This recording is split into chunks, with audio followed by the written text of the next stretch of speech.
അസ്സലാമു അലൈക്കും. സാബിത്താൻ്റെ വ്ളോഗിലേക്ക് സ്വാഗതം. ഞാൻ സാബിത്ത. എൻ്റെ എല്ലാ മുത്തുമണികൾക്കും സുഖമല്ലേ? സാബിത്താക്കും സുഖം തന്നെ. ഇന്ന് സാബിത്ത നിങ്ങളോട് പറയാൻ വേണ്ടി വന്നത്, എല്ലാവർക്കും രോഗം വരുന്നവരാണ്. നമ്മളെല്ലാവരും അധികം അസുഖങ്ങളായാൽ ആശുപത്രിയിൽ അഡ്മിറ്റ് ആക്കുന്നവരാണ്. അള്ളാഹുവിൻ്റെ അനുഗ്രഹം കൊണ്ട് നമുക്കാർക്കും ഒരു അസുഖങ്ങളും വരാതിരിക്കട്ടെ എന്ന് പ്രാർത്ഥിക്കാം. പക്ഷേ അസുഖങ്ങൾ വന്ന് ഹോസ്പിറ്റലിലായവർ വല്ലാത്ത സങ്കടത്തിലായിരിക്കും, കരച്ചലിലായിരിക്കും. നമ്മളെ മക്കൾക്കങ്ങനെ എന്തെങ്കിലും സംഭവിച്ചാൽ പിന്നെ നമ്മളാകെ തളർന്ന്, നമുക്ക് സംഭവിച്ച നമ്മളെ മക്കളും അങ്ങനെയെല്ലാം വളരെ വിഷമത്തിൽ നിൽക്കുന്ന സമയമാണ്. ആ വിഷമത്തിൽ നിൽക്കുന്ന സമയത്ത് പിന്നെ നമ്മളൊന്ന് സന്തോഷിക്കാൻ എന്തെങ്കിലും ഒരു വക ഉണ്ടെങ്കിൽ നമുക്കൊരു സന്തോഷമായിരിക്കും. അങ്ങനെ ഒരു സന്തോഷം പങ്കിടുന്നൊരു വീഡിയോസ് കാണാനിടയായി. ഒരു മകളെ ആശുപത്രിയിൽ അഡ്മിറ്റാക്കി. അപ്പം പ്രത്യേകമല്ലെങ്കിൽ അച്ഛനും മകളും ഉപ്പയും മകളുമായിട്ട് ഒരു അടുപ്പ് കൂടുതലാണ്. ഉപ്പാർക്കായാലും അച്ഛന്മാർക്കായാലും പെൺമക്കളോട് കൂടുതൽ സ്നേഹമായിരിക്കും. അപ്പം അങ്ങനെ ആ മകളെ ആശുപത്രിയിൽ അഡ്മിറ്റാക്കി. അതിൻ്റെ അരിയത്തിരുന്നിട്ട് ഒരു അച്ഛൻ പാട്ട് പാടുന്ന കണ്ടപ്പോൾ എനിക്ക് വല്ലാത്തൊരു സന്തോഷം വന്നു. അത് നിങ്ങളെ മുന്നിൽ കാണിക്കാൻ വേണ്ടിയാണ് ഞാൻ ഇന്ന് വന്നത്. അള്ളാഹു നിങ്ങളെ എന്നെ എല്ലാവരെയും കാത്തു രക്ഷിക്കട്ടെ. എല്ലാ വിഷമങ്ങളെ തൊട്ടും അള്ളാഹു കാത്തു രക്ഷിക്കട്ടെ. ഒരു വീഡിയോസ് ഒന്ന് കാണും നിങ്ങളിട്ട്. നിങ്ങൾ കണ്ടുക്കോന്നറിയല്ല.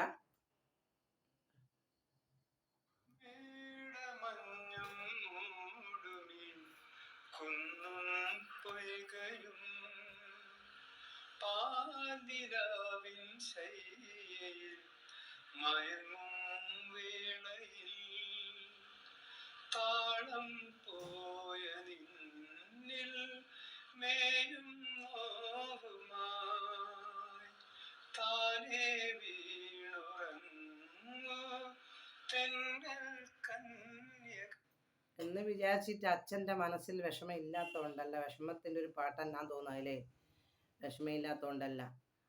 പാവം ആ ഹൃദയം നൊന്ത് വല്ലാണ്ട് വേദനിക്കുന്നുണ്ട്. നമുക്ക് വിഷമം വരുമ്പോഴല്ലേ മൂളിപ്പാട്ടെല്ലാം പാടാൻ കിട്ടുക. എനിക്ക് നല്ലോണം പാട്ടെല്ലാം പാടാം അറിയാം. പക്ഷെ അത് ഓരോ സന്ദർഭങ്ങളിലാണ് കിട്ടുക. സങ്കടം വരുമ്പോൾ പിന്നെ ഒരു പാട്ട് വരും. ആ പാട്ടിൽ ഇപ്പം മറന്നുപോയി. സങ്കടം വരുമ്പോൾ വരുള്ളൂ. അള്ളാഹു സങ്കടം തരാതിരിക്കട്ടെ. അപ്പോൾ ഈ അച്ഛൻ അത്രയും നല്ല വിഷമം കൊണ്ട് തന്നെയാണ് ഈ അച്ഛൻ പാട്ട് പാടുന്നത്. നിങ്ങൾ വിചാരിക്കും ഇതിപ്പോൾ ഞാനേറ്റ ആരെങ്കിലും ആശുപത്രി കിടത്തിയിട്ട് പാട്ട് പാടിയിട്ട് ഞാൻ യൂട്യൂബിൽ ഇട്ട് കൊടുത്തിട്ടുണ്ടെങ്കിൽ എൻ്റെ ഉമ്മോ അബീത്താക്ക് ഭയങ്കര സന്തോഷമോ, അബീത്ത അങ്ങനത്തോള് ഇങ്ങനത്തോള് എന്ന് പറയും.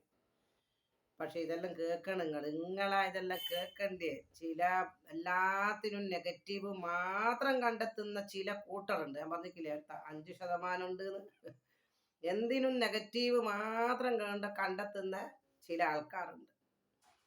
അവർക്ക് തലബോധം വരാനും അവർക്കൊരു നല്ല പോസിറ്റീവ് എനർജി വരാനും ആണ് ഞാനിത് കാണിക്കുകയും പറയുകയും ചെയ്യുന്നത്.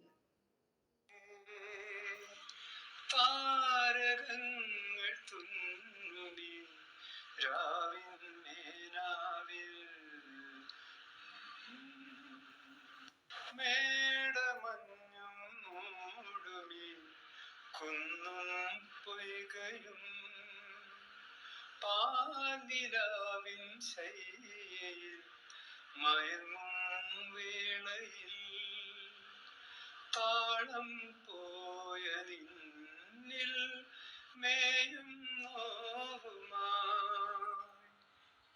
നല്ല അർത്ഥമുള്ള പാട്ടാ കേട്ടോ. മയങ്ങുന്നന് താളം പോയി അല്ലേ. ഈ അച്ഛൻ നല്ലോണം പാട്ട് പാടുന്നറിയാം. അങ്ങനെ ഒരുപാട് പാവപ്പെട്ടവരുണ്ട് മക്കൾ അവിടെ ഇവിടെയൊക്കെ പാട്ട് പാടുന്ന. ആരും അറ്റുങ്ങളെ പ്രോത്സാഹിപ്പിക്കാനില്ല, ആരും അറ്റുങ്ങളെ കൂടെ കൂട്ടാനില്ല അല്ലേ. എനിക്ക് ഭയങ്കര ഇഷ്ടപ്പെട്ട്, നിങ്ങൾക്ക് ഇഷ്ടപ്പെടുമെന്ന് കരുതിയിട്ടാണ് ഞാൻ ഈ വീഡിയോസ് നിങ്ങളെ മുന്നെത്തിക്കുന്നത്. വിഷമിക്കുന്ന സമയത്ത് കൂടുതൽ നമ്മൾ വിഷമിച്ചിരിക്കണ്ട. സങ്കടപ്പാട്ടായാലും സന്തോഷപ്പാട്ടായാലും നമ്മളെല്ലാം പോസിറ്റീവ് എനർജിയിലേക്ക് വരണം. സങ്കടത്തോട് സങ്കടം തന്നെയല്ല. പിന്നെ ഈ 5% പിന്നെ ചില ആൾക്കാരെല്ലാം പറഞ്ഞിട്ടുണ്ട് ഈ ബേളന്മാർ എന്ന് പറഞ്ഞ ആരെ കൊണ്ടാ സാബിത്താന്ന്. അത് ബേഡ് കമന്റ്. നമ്മൾ എത്ര നല്ല രീതിയിൽ വീഡിയോസ് ചെയ്താലും, അത് എൻ്റെന്ന് മാത്രമല്ല ഏത് യൂട്യൂബറുടെ നല്ല വീഡിയോസ് ചെയ്താൽ അതിൽ വട്ടാണോ ഭ്രാന്താണോ പിന്നെ പലതും നിങ്ങൾക്കറിയാലോ. നിങ്ങൾക്കും ഞമ്മക്കും മനസ്സിന് പിടിക്കാത്ത പല വേർഡ് കമന്റുകളില്ല. ആ വേർഡ് കമന്റ് ഇടുന്നവരാണ് ബേളന്മാർ. എല്ലാത്തിനും നെഗറ്റീവ് മാത്രം കണ്ടെത്തി കമന്റ് ഇടുന്നവരാണ് ബേളന്മാർ. നമ്മൾ നല്ല രീതിയിൽ ലൈവ് ഇട്ട സമയത്തും നല്ല രീതിയിൽ വീഡിയോസ് ഇട്ടാലും അതിന്റെ താഴെ വന്നിട്ടും മോശമായി കമന്റ് ഇടുന്നവരാണ് ബേളന്മാർ. ഇപ്പൊ മനസ്സിലായ നിങ്ങളല്ലേ? 95% നല്ല മുത്തുമണികളാണ്, 5% അത് നിങ്ങൾക്കറിയാലോ ഉണ്ടെന്ന്. അത് എല്ലാ നാട്ടിലും എല്ലാ ദുനിയാവിലും ഉണ്ട്, നിങ്ങൾക്കറിയാലോ അല്ലേ? അതുകൊണ്ട് ഈ കല്യാണപ്പെണ്ണിനെ പാര വെക്കുന്ന പല ഭാഗങ്ങളും ഇല്ലേ, എല്ലാ സ്ഥലങ്ങളിലും ഉണ്ട്. അപ്പൊ നിങ്ങളെന്ത് വേണം, നല്ലവരായ മനുഷ്യന്മാരോട് ഞാൻ പറയുകയാണ്. അല്ല, അവരോടും ഈ 5% ബേളന്മാരോട് ഞാൻ പറയുകയാണ്, നിങ്ങൾ എന്തിനും ഏതിനും നെഗറ്റീവ് തന്നെ കാണുമ്പോൾ അത് ഞങ്ങൾക്കല്ല അത് പ്രശ്നം വരുന്നത്. നിങ്ങളെ തലയോട്ടി തന്നെ, നിങ്ങളെ മനസ്സ് തന്നെ ആ നെഗറ്റീവിലാക്കാണ് ഫുള്ള് ദിവസങ്ങളും മാസങ്ങളും കൊല്ലങ്ങളും നീങ്ങിക്കൊണ്ടിരിക്കുന്നത്. അപ്പൊ നിങ്ങൾക്ക് ആ നെഗറ്റീവേ നിങ്ങൾക്ക് ജീവിതത്തിൽ സംഭവിക്കുള്ളൂ. നിങ്ങൾക്കൊരു സന്തോഷം കണ്ടെത്താനാവൂല, നിങ്ങൾക്കൊരു സമാധാനം കിട്ടാനാവൂല. നിങ്ങളെ വീട്ടുകാരോട് എന്താന്ന് നോക്കും, എന്താടാന്ന് നോക്കും. എത്രയുണ്ട് മക്കളെ കൊല്ലുന്നവര്, ഭാര്യനെ കൊല്ലുന്നവര്, അത് പെണ്ണായാലും ആണായാലും ഭാര്യമാരെ പീഡിപ്പിക്കുന്നവര്, സ്വന്തം മക്കളെ അതെല്ലാം അങ്ങനത്തവരാണ് ബേളന്മാർ. അവരാണ് ഈ നെഗറ്റീവ്, എന്തിനും നെഗറ്റീവ്. മരുമക്കള് ഒരു ക്ലാസ് എടുത്തിട്ട് കൈയിട്ടൊരു പൊടി അതിലുണ്ടെങ്കിൽ അത് നെഗറ്റീവ്. ഒരു മീൻ മുളച്ചാൽ അതിനൊരു പൊരിക്കുന്ന മീന് വര കുറഞ്ഞാൽ അതിന് പറയാ, അതും നെഗറ്റീവ്. അങ്ങനെ തൊട്ടേനും എടുത്തേനും ഒക്കെ, അത് കുട്ടികളായാലും ഭാര്യമാരായാലും ഭാര്യ ഭർത്താവിനോടായാലും ആരോടും പരസ്പരം ഇന്നയാളെന്നൊന്നുമില്ല, പരസ്പരം അങ്ങോട്ടും ഇങ്ങോട്ടും, അത് അയൽവാസിക്കാരോടായാലും കുടുംബക്കാരോടായാലും എല്ലാം നെഗറ്റീവിലേക്ക് തന്നെ നിങ്ങൾ പോകുന്നത് കൊണ്ടാണ് നിങ്ങൾക്ക് അങ്ങനത്തെ ബേളന്മാർന്ന് പേരിട്ട്. മനസ്സിലായ? അല്ലാണ്ട് നിങ്ങളെ കണ്ടുപിടച്ചല്ല. അതുകൊണ്ട് നിങ്ങൾ ബേളന്മാരെ നിങ്ങൾ എന്തും പോസിറ്റീവായി കാണ്. ഒരു കുടുംബക്കാരുണ്ടെങ്കിൽ അവർക്ക് പൈസ കിട്ടരുത്. എനിക്ക് തന്നെ യൂട്യൂബിൽ നിന്ന് നല്ല രീതിയിൽ പൈസ കിട്ടുമ്പോൾ നമ്മളാൾക്കാർക്ക് തന്നെ വല്ലാത്ത കുത്തിപ്പറയുണ്ടായിരുന്നു, കുടുംബക്കാർക്ക് തന്നെ കുത്തിപ്പറയുണ്ടായിരുന്നു. അപ്പം അവർ നന്നായിപ്പോയി, പുറം ലോകത്ത് 10 ആൾ അറിയുന്നതായിപ്പോയി എന്നുള്ള അസൂയ കൊണ്ട് പലരും വന്ന് കുടുംബം കലക്കാൻ വന്നവരുണ്ടായിരുന്നു. മനസ്സിലായ? ഉണ്ടായിരുന്നു. പക്ഷേ നമ്മൾ എപ്പോഴും പോസിറ്റീവ് കാണുകയും മറ്റുള്ളവരെ പോസിറ്റീവിലേക്ക് കാണിപ്പിക്കുകയും ചെയ്തത് കൊണ്ട് അള്ളാഹുവിന്റെ അനുഗ്രഹം നമ്മളെ കൂടെ ഉണ്ട്.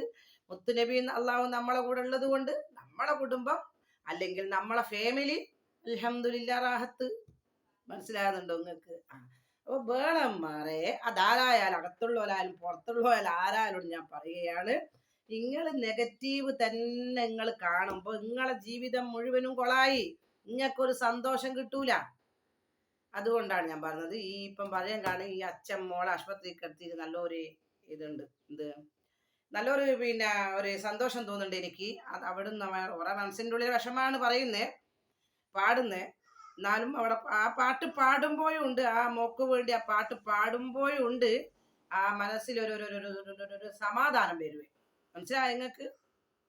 അതുകൊണ്ട് 5% ബേളന്മാരോട് ഞാൻ പറയുകയാണ്, ഈ ബേളന്മാർന്ന് പേരിടുന്നത് നിങ്ങൾ എന്ത് നല്ല ഇട്ടാലും മോശമായിട്ട് ഇട്ടാലും എന്ത് നല്ല ഇട്ടാലും, അതാര് ഏത് യൂട്യൂബറും എത്ര നല്ല ഇട്ടാലും, ഞാൻ തന്നെ ലൈവിൽ മര്യാദ കുത്തിന് സംസാരിക്കുന്നേരോ വട്ടാണോ ഭ്രാന്താണോ, വീട്ടിലാളില്ലേ, കൂട്ടത്തിലാളില്ലേ, നാട്ടിലാളില്ലേ, നിങ്ങൾ ഈ നെഗറ്റീവ് അടിക്കുന്നത് കൊണ്ടാണ് നിങ്ങളെ ജീവിതം നെഗറ്റീവായി പോന്നേ.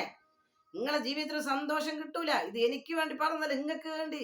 നിങ്ങളെന്നെ നെഗറ്റീവല്ല, എന്നെ കൊണ്ടായാലും വലിയ കുറ്റിയും കുറ്റി അടിച്ചാലും ഇവിടെ പതറൂല. എന്തുകൊണ്ട്? മുത്തുനബീന്റെയും അള്ളാഹുവിന്റെയും ഏകത്തണൽ എനിക്കുണ്ട്. ഏകത്തണലുള്ളിടത്തോളം കാലം നിങ്ങൾ എന്തടിച്ചാലും ഇത് പടി പോലെ നിൽക്കും. മനസ്സിലായോ? ഓക്കെ. ബൈ. അതുകൊണ്ട് ബേളന്മാരെ നിങ്ങൾ നല്ലവരാകുക. നെഗറ്റീവ് എല്ലാം പോക്കിയിട്ട് പോസിറ്റീവ്. പിന്നെ രാവിലെ തന്നെ പത്രം വായിക്കല്ല, വാർത്ത കേൾക്കല്ല. എന്തിനാ പറയുന്നത്? അതിൽ നിന്ന് രാവിലെ തന്നെ നമ്മൾ 10 ആളെ കൊന്ന്, 5 ആളെ ആക്സിഡന്റിൽ മരിച്ച്, ഉമ്മാനെ കൊന്ന്, അച്ഛൻ ഭാര്യനെ കൊന്ന്, മക്കൾ ഒളിച്ചോടി. ഇതെല്ലാം കേൾക്കുമ്പോൾ ഞമ്മക്ക് വിഷമം ഉണ്ടാവൂലേ? വിഷമമുള്ളവരോടാ പറയുന്നത്, വിഷമം ഉണ്ടാവൂല. ആ വിഷമല്ലേ നമ്മൾ രാവിലെ തന്നെയുള്ള നല്ല തലയോട്ടിയിൽ, നല്ല തലച്ചോറ്റിൽ, അല്ലെ നല്ല മൈൻഡിൽ നമ്മൾ കയറ്റുന്നത്. പിന്നെ രാത്രി വരെ നെഗറ്റീവ് അല്ലേ നമ്മളെ മനസ്സിലേക്ക് വരുള്ളൂ. അതുകൊണ്ട് ബഹളന്മാരെ, നിങ്ങൾ രാവിലെ തന്നെ പത്രം വായിക്കല്ല, രാവിലെ തന്നെ വാർത്ത കേൾക്കല്ല. കേട്ടോ? കേൾക്കണം, നല്ല കേൾക്കണേ. പക്ഷേ രാവിലെ തന്നെ ഞങ്ങളെപ്പോഴത്തെ കോമഡി കളി തമാശ കണ്ടിട്ട് തലയിലേക്ക് ഇങ്ങനെ നിങ്ങൾ നല്ല നല്ല പോസിറ്റീവ് കയറ്റി കളി ചിരി തമാശ കോമഡി കാണടോ നിങ്ങള്. ഓക്കെ.